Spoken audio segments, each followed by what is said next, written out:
ouvido. E caso já tenham ouvido, é porque é para vocês ouvirem novamente.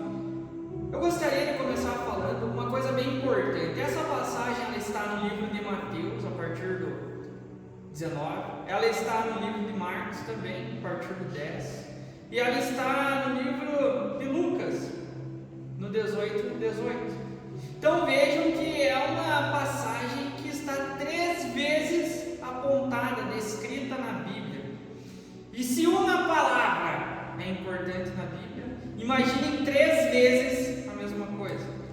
E aí a gente já tira mais uma questão interessante, né? Porque a questão da numerologia que a Bíblia nos traz, né? Deus, o Pai, o Filho e o Espírito Santo também são 3. E essa passagem ela aparece 3 vezes, então é alguma coisa diferenciada. Eu vou pedir, tá lá já Lucas 18? Não? Você coloca lá, por favor. Aí o que eu vou conversar com vocês a respeito dessa passagem já tão conhecida? Tá? A minha, não sei se é isso, posso ler para você? Pode ler. E perguntou-lhe um certo príncipe, dizendo: Bom mestre, que hei de fazer para herdar a vida eterna? Esse é Lucas 18. Pode ir continuando. Jesus lhe disse: Por que me chamas bom? Ninguém é bom senão um que é Deus. Sabes os mandamentos? Daí vem os mandamentos que continuam. Mas só para deixar claro que não estou tirando da minha cabeça, tá? O que acontece, pessoal? Um jovem aborda Jesus. E vamos lembrar que nessa fase do ministério que Jesus exercia na terra, ele já tinha feito diversos milagres. Ele já era de fato o Jesus que nós conhecemos. Ele já tinha curado muitas pessoas, espalhado sua mensagem. E é muito interessante que o jovem chega e pergunta para ele o que ele precisa fazer para ser salvo. Aí todo mundo sabe que Jesus diz para ele que ele tem que vender todos os seus bens, as suas coisas e doar aos pobres e seguir Jesus. Aí ele fica triste, desiste e não dá continuidade. A gente pode abordar essa passagem de, sei lá, talvez 10, 20, 30 maneiras diferentes. E uma das maneiras que eu quero abordar para vocês hoje é primeiro desconstruir aquela ideia de que só porque você tem dinheiro você é indigno de Jesus ou indigno de ir para o céu. Que no livro de Marcos, na mesma passagem, Jesus disse que ele amou aquele jovem. Então o fato dele não ter dinheiro, dele ter muito dinheiro, dele ser rico, não significa que Deus odeia essas pessoas. Pelo contrário, ele ama. Aí vem na sequência dizendo que é mais fácil um camelo passar na agulha lá e tal. Só que, primeira coisa, né, que tem a questão que para Deus nada é impossível. Às vezes a gente vê uma impossibilidade. Só que aonde que eu quero chegar com vocês na mensagem de hoje, que a gente só tem 15 minutinhos, é a questão sobre valor e sobre preço. Uma questão muito importante. Se eu perguntar para vocês quem foi o homem mais rico da terra na virada do século, será que vocês vão saber quem foi? Quem tinha as maiores posses na virada do século, ali nos anos 1900, vocês vão saber quem foi? Quem era o maior possuidor de terras? Será que vocês vão saber? Se a gente voltar então, quem sabe, no século XIV, no século XV, no século XIII, no século XII, vocês vão saber quem era a pessoa mais rica daquele tempo? Não, ninguém vai saber. Agora, tantas outras pessoas, nós conhecemos a sua história e o seu nome e o que elas fizeram e por que elas estão no livro da Bíblia, nos livros da Bíblia.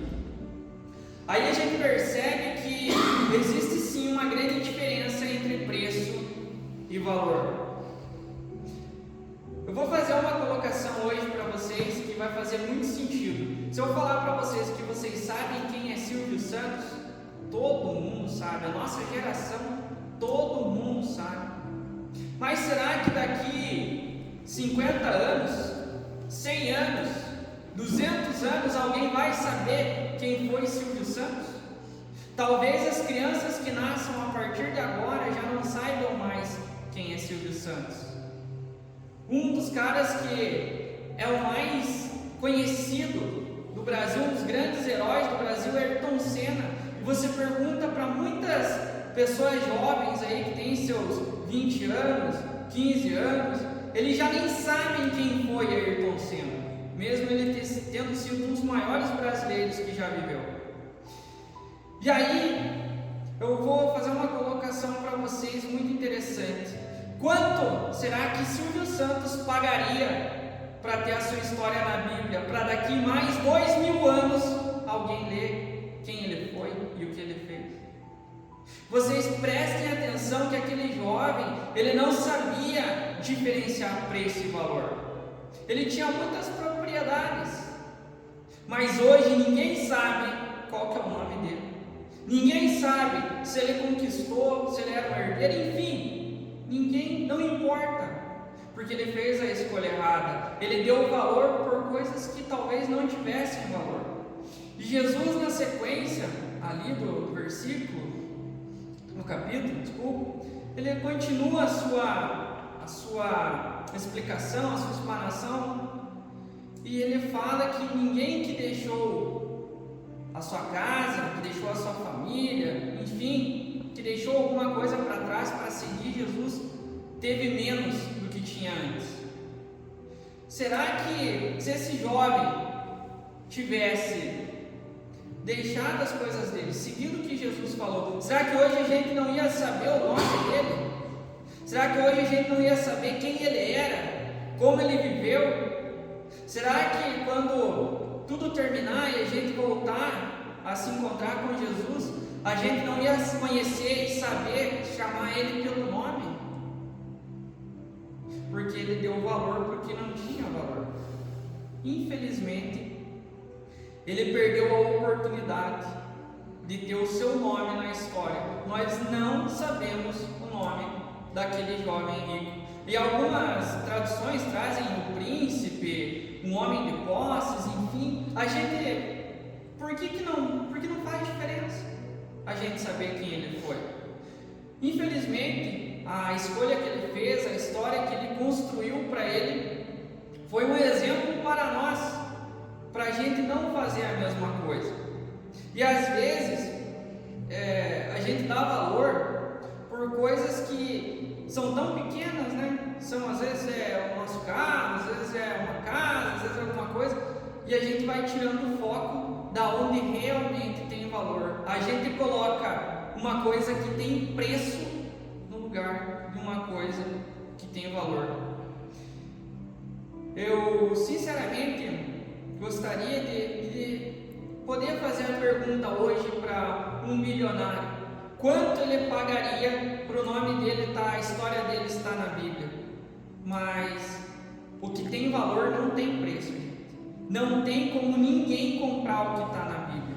Ninguém compra uma história para colocar. Ninguém comprou, ninguém vai comprar, enfim, só vai estar lá as pessoas que fizeram a escolha certa. Porque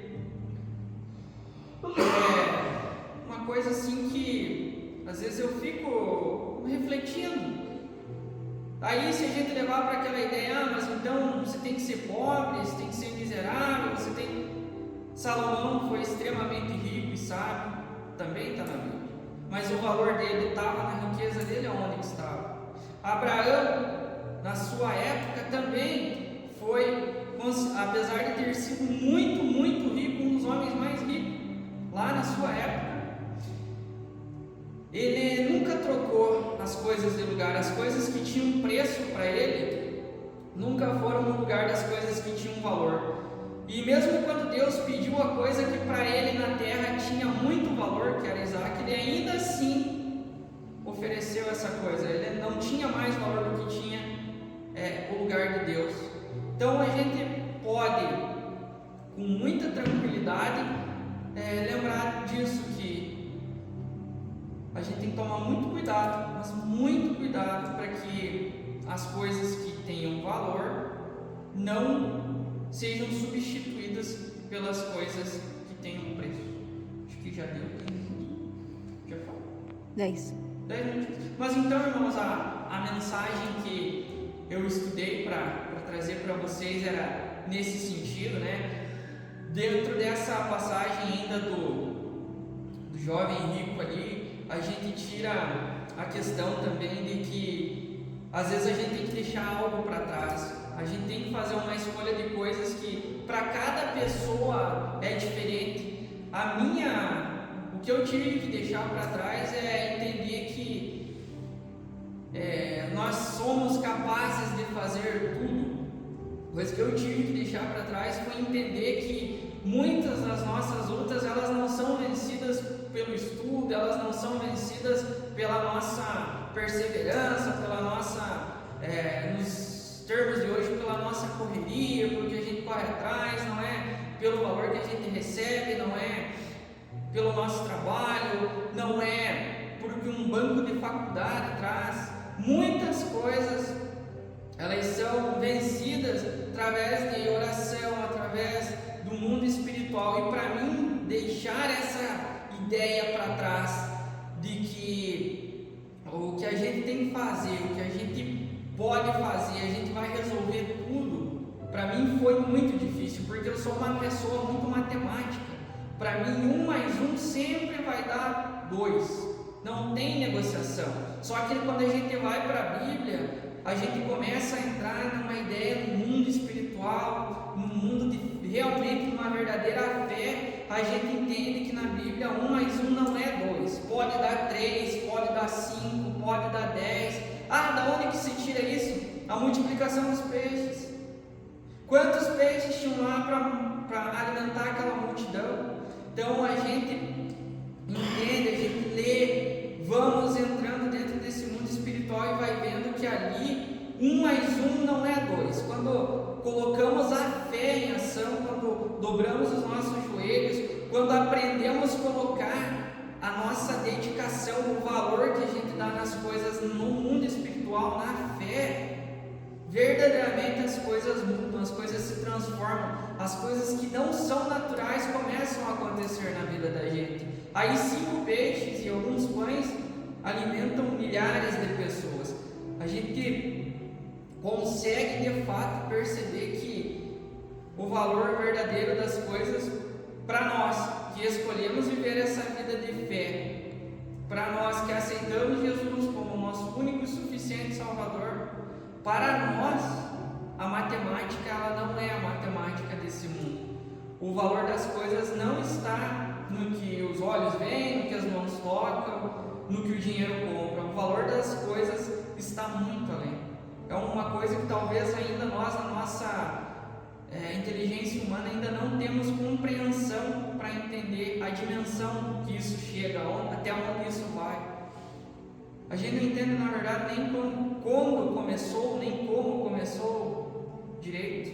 Nossa compreensão é muito pequena. Por isso que nós, primeiramente pela fé, mas depois através de estudo, de compreensão do que a Bíblia nos diz, do que a Bíblia nos traz, do que a Bíblia nos revela, procurar mergulhar nas Escrituras e entender o valor verdadeiro que as coisas têm. Então a mensagem que eu estudei para trazer para vocês para hoje era isso, irmãos.